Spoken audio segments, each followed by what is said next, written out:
Season 8, Episode 4, Fake It Till You Make It. Although that title itself could have a double entendre. But, I'm not as big a fan of this one. It put out there's some cool visuals with it, and there's some creative stuff in it, but feels so just squeezed into it. Like, it's really hard. It's like, we really wanted a reason for Fluttershy to be at the Manhattan shop. We need to get her to the Manhattan shop, because it can't be Canterlot. It can't be Canterlot Boutique. Well, Snooty is probably not going to have as many, of the kind of jerks that Manhattan kind of seems to produce. Saddle Road seems to produce, and it can't be Carousel, because she knows everyone there, and they're gonna understand, and they're also not jerks, and they're gonna understand, who she is, and treating her in such a way. So you had to get her specifically in order for this episode to work. You had to get her specifically to Manhattan and all alone, because if any of one of those things is not true, well, okay, one thing that might have been interesting is if Rarity had been in the back room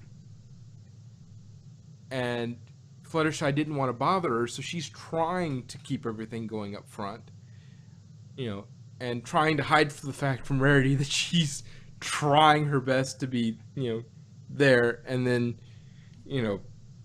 Rarity keeps getting bothered by the raccoons trying to get her attention to go out there, but she's so focused on what she's doing, she didn't go out there and check on her. But I've got several other things that I didn't particularly like about this. So one thing that you start off with Rarity interrupting Fluttershy having a nice, quiet picnic with, "I would love to, darling, but I just don't have the time. The Canterlot Royal Fashion Show is practically upon us, and the cornerstone piece of my collection just isn't working." Okay, one thing. I'm not a fashion expert, by any means. Oh, that's such a shock. But shouldn't you build the cornerstone of your collection before you try to build around it? Because if you don't know what your cornerstone looks like, how are you building everything else? Yeah. Unless she built the cornerstone already, but her other stuff came together nicely, but now the cornerstone looks wrong. Comparatively. Well, she didn't base it on the cornerstone. It's not the cornerstone then. It's just a piece that's fallen off to the side. Which is why she needs a new cornerstone. But still, yeah, but anyway. Apparently, for all of her fashion knowledge and art of the dress, Fluttershy is a terrible knitter. Yeah, she is. To be fair, sewing is a lot different than knitting. Which they've all actually shown some level of ability with knitting, because they were all helping her design her sort of hotel room chic. And also, to be fair, it's completely understandable to know how to do something, but at the same time, not know how to do it. Like, the saying, how the saying goes, if you can't do, teach. Anyway, so... Also, knitting a stretch of fabric is a lot different than knitting something like a tea cozy, because of the shape and because of the logistics on how to make it. It's easier to knit a scarf than it is to knit a sweater. We get this little bit of line from Rarity. "Yes, well, I don't need help making clothes. Sassy Saddles is pitching in. Plus, I'll be pulling all 3 of my Manhattan assistants. Fluttershy, all 3? Does that mean you'll have to close Rarity for you? That's just it, darling. This is Manhattan's busiest shopping season, and I can't just close the shop. So I was hoping you might consider running it. You know, this seems a bit excessive for one article that isn't working. Leaving even one of them would have probably been better than the time sink of having to run back to the boutique because of Fluttershy. Just leaving one behind. Or bringing Fluttershy and leaving, bringing Fluttershy to help her sew. Or, one of her friends that knows how to sew. Bring them to Canterlot to help her sew, because that seems to be what she needs help with. And then leaving one of her assistants to manage the shop. That way she knows somebody is there who knows what they're doing. Instead of shoving her friend, who clearly isn't up to it. Though she wants to try for her sake, she clearly doesn't, she's obviously not the best person for the job, pony for the job. Which we do find out in the hoof waviest way as possible. Because she asks almost everybody else. Because she asks the rest of the main 6, they say they're all busy, which comes in handy later. Glim Glam, Big Mac, Cheerly, CMC, the CM-freaking-C, Granny Smith, Vinyl Scratch, and Maud, who is busy with Mudbriar, I suppose.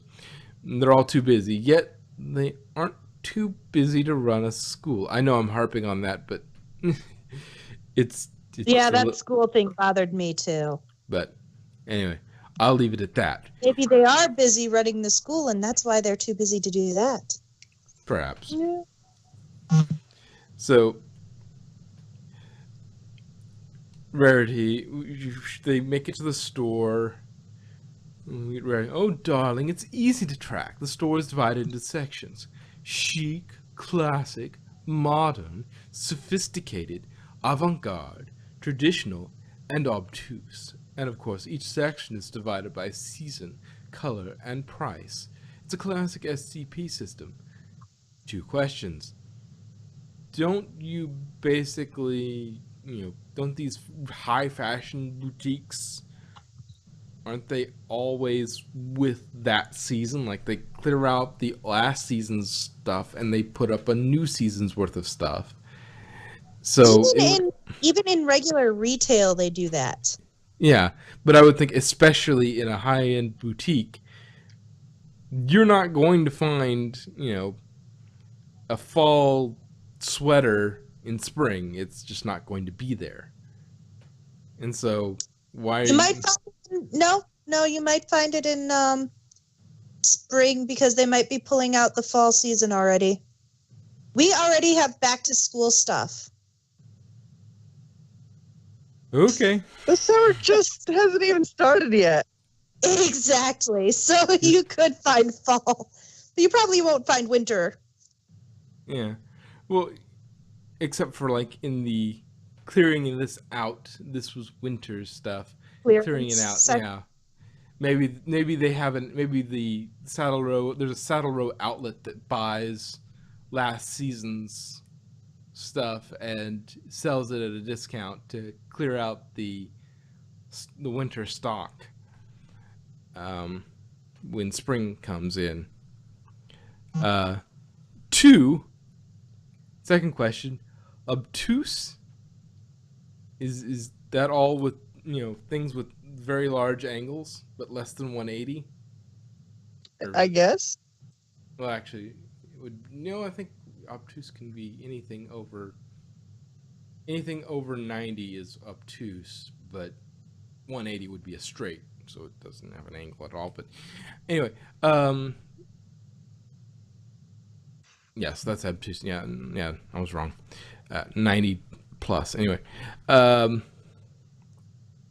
but to be serious, is that just like intentionally bad design is obtuse? It's like, yes, I'm being obtuse with this. Sort of ironic.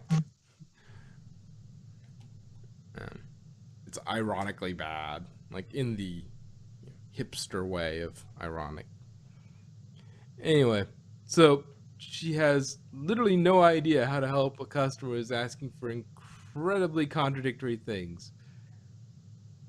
I can only imagine what would have happened if Applejack had been in Fluttershy's place. She's Fluttershy in terms of fashion. Well, the way this episode treated Fluttershy, she and Applejack are on the same level in terms of fashion knowledge. They both don't have a clue, though it has been sort of set out that she does know how bad about fashion. It's not even soft canon. It's something in art of the dress. It's like, yes, French haute couture, please. And she was a model for a while, so I mean, she would know a little bit about it. I mean, the fact that she's absolutely, stymied by, thread count. I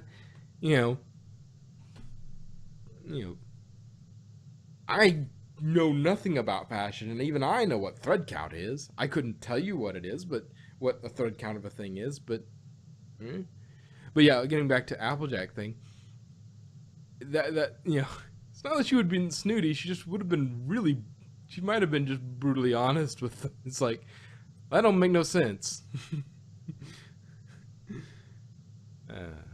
But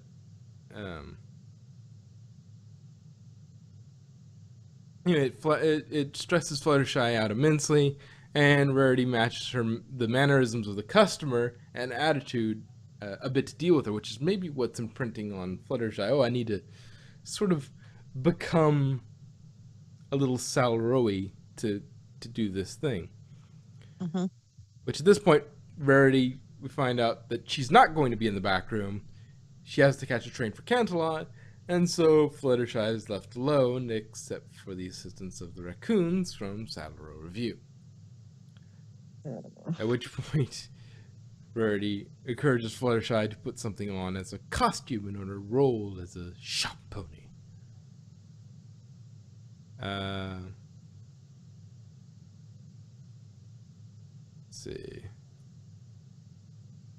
see, I covered that. Something that kind of slipped in here, but it could go in anywhere at this episode. This episode was written by Josh Hamilton, who wrote Parental Guidance, Triple Threat, and Secrets and Pies. So far, outside of Guidance, I'm really not a big fan of his episodes. He's 1 for 4. He's batting .250 on this thing, which actually isn't an abysmal batting record, but it's still not amazing. Anyway, So after she puts on the rather stately outfit and shows she is assertive, but she isn't rude. It goes rather well. She sells immediately, and it's like, yeah, oh yes. She says, Rarity gives the advice of clothes make the pony, and Rarity repeats this. Well, they do create the outward visage. Fine feathers do not fine birds make. But I suppose they're helping her fake it till she makes it. And Rarity at this point doubles back and rushes back to the shop, is relieved when the first pony complimented Fluttershy. She goes back to the train.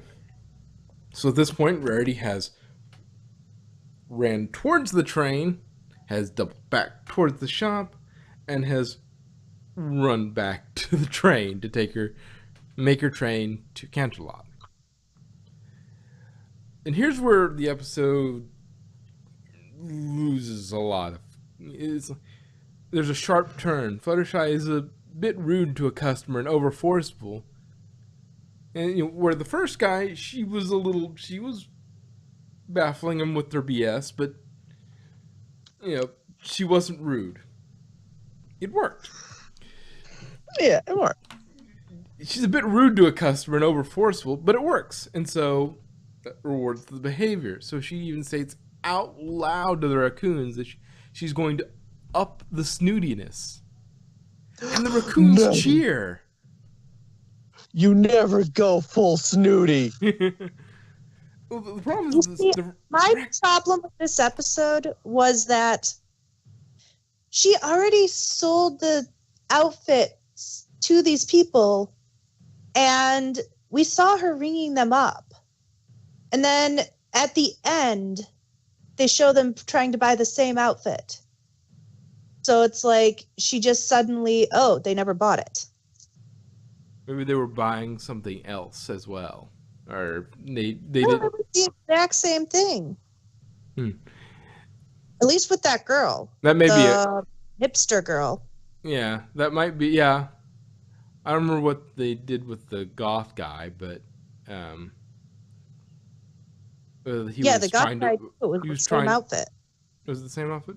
Well, that's that's continuity right there. Somebody didn't communicate better on that, but yeah, it's so. Yeah, this is a big sort of falling point. Is the raccoons say, "I'm going to up the snootiness," and they cheer. It's like, really? So the snootiness works again as she uses the bravado to baffle more customers. It eventually fails, and so she tries a hipster persona. She babbles some hipster jargon and sells right away. She changes her persona again to sell to a goth. And then she goes over the cliff completely, and Pony complains about the tea. Oh, the tea is not this tea is lukewarm. And Fluttershy yells at the raccoons. There's a good bit of animation here where she seems to almost want to apologize for a second, but then doesn't. So she starts bouncing between personas and gets more and more rude and snooty. And at this point, most of the customers are put off and just leave. At this point, the raccoons in this same afternoon, well, I assume it's probably about noon at this point, maybe midday by this point, because she maybe got there in the morning and whatnot. So the raccoons somehow make the trip to Ponyville after Fluttershy becomes a complete snob and starts yelling at them again. To which we find out Spike is apparently a master of charades.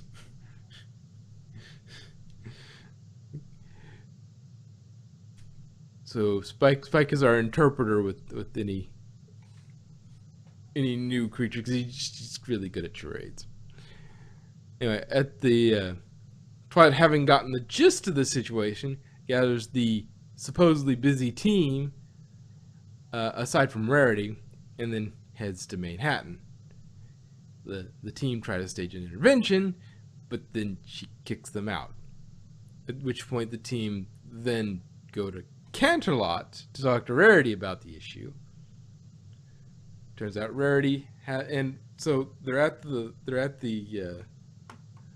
fashion show, and turns out Rarity has a thing for models with yellow fur and pink manes. It's like, because her new model is also yellow fur, pink mane. It's sort of washed out, but it's the same color scheme. At which point, Rarity and the rest of the main six head back to Manhattan. So at this point, Rarity has gone from Ponyville to Manhattan, dropped off Fluttershy, gone to, or well, I assume she came from Ponyville. She may have just already been in Manhattan. Well, no, she met with Fluttershy in Ponyville, so she had to have been there.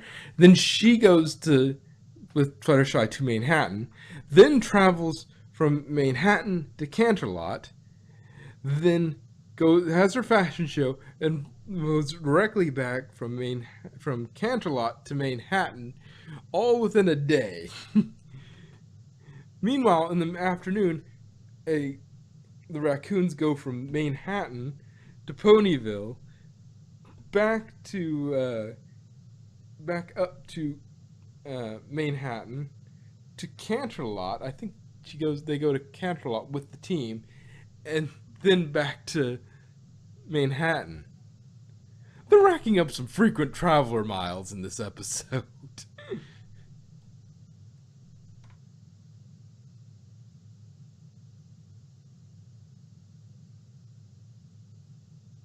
But no.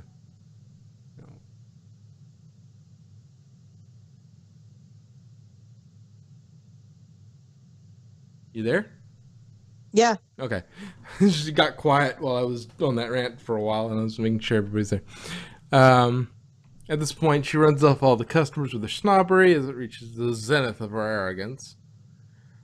And Rarity has to fire all 3 forms of Fluttershy before she finally reappears as her normal self.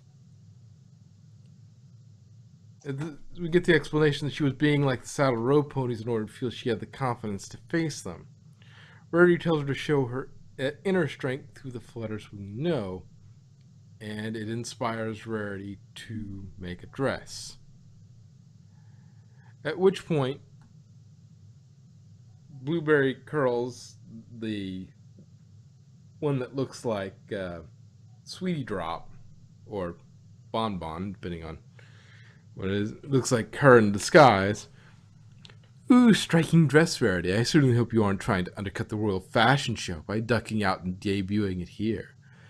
Wait, no, And then Fluttershy goes, have you considered the possibility the Royal Fashion Show is trying to undercut Rarities by continuing on in Canterlot and not moving the whole affair here? Have you? That isn't inner strength, really. That's just more snootiness. There's a fine line between the two, and you're not really showing it. But, yeah, it just... It's a little bit of a retread of putting your hoof down, which, admittedly, yeah, you have to go through multiple... you don't always learn everything first time you do it. You don't fundamentally change who you are because of one event necessarily, but it feels, she wants to look confident, so she takes on the persona of somebody else instead of being true to herself. Putting the hoof down, she takes on some of Iron Will's persona. Saddle Row Review, she takes on the personas of the Saddle Row ponies. She goes too far and betrays who she is, and then she has to be called out on it, and eventually comes back to being herself.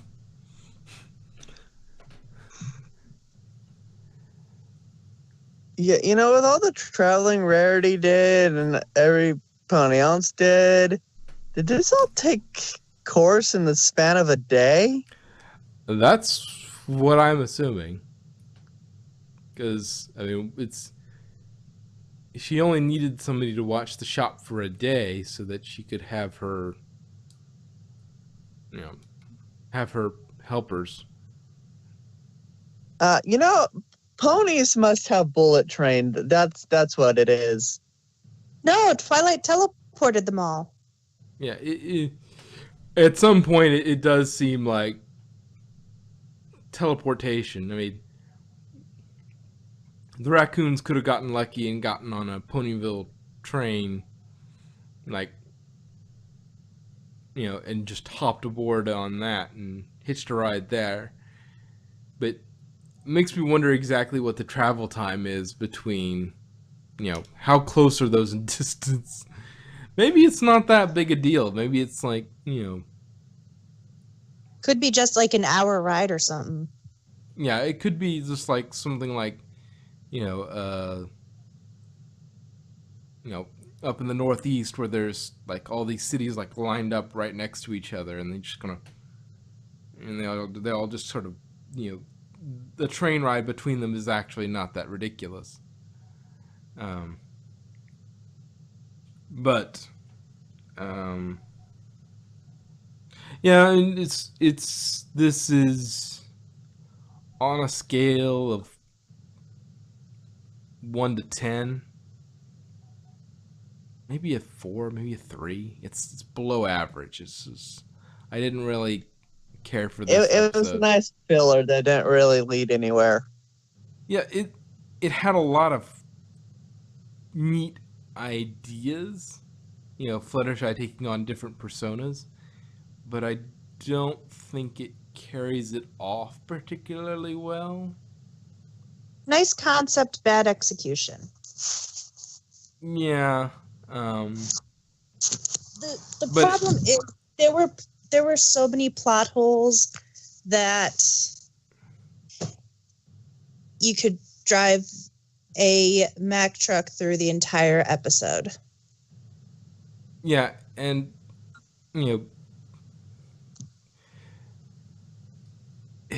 there's so many ways that this could have been, the situation in universe could have been resolved without having to bring Fluttershy to Manhattan. There's so many ways that it could have been resolved. It could have been done where, like, she could have been in the back room and working on something, and she desperately needs, all you could be in, like, all her assistants are out sick with some sort of flu, and she needs help running the store, but she's still got to work on a dress for a fashion show in Manhattan. So she doesn't have to go to Canterlot.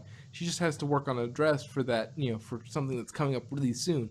So she needs Fluttershy to watch the front of the store while she works in the back to try and catch up with stuff. It could have been something like that, and she occasionally comes out and interacts with the weird persona Fluttershy, and like, okay, I'll be going back here now, or something like that. I mean, but yeah, lots of problems with this plot. Any final thoughts on this episode? Any remaining thoughts?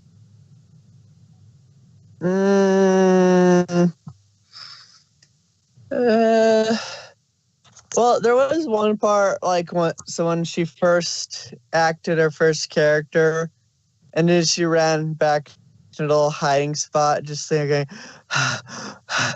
that is totally me after I've acted in a play and I'm by myself. I'm like, I almost died. Yeah, that is a very believable Fluttershy moment. That was totally me when I started working in, like, with people. But anyway, if that's all we have, I think we'll call that a review.